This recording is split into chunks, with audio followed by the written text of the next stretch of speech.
ഈ കഥ ഈ വരികളിലൂടെ കേൾക്കാവുന്നതാണ്. അത് ഞങ്ങൾക്ക് വേണ്ടിയുള്ളൊരു പാട്ടിൻ്റെ പരുവത്തിലേക്ക് ആക്കി തന്നത് ഇപ്പം എല്ലാവർക്കും അറിയാവുന്ന ഗാനരചയിതാവായിട്ടുള്ള ശ്രീ മനു മഞ്ജിത്താണ്.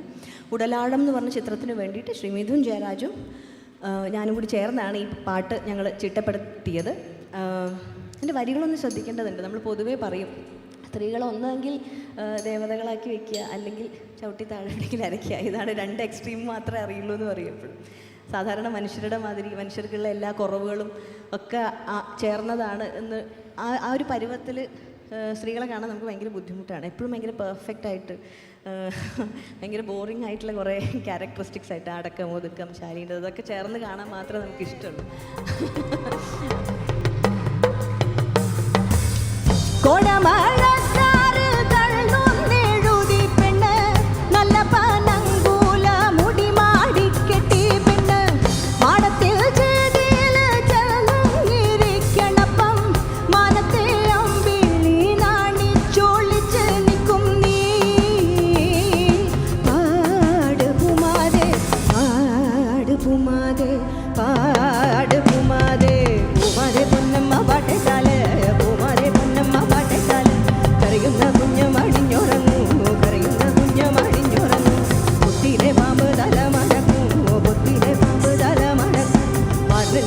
Come on.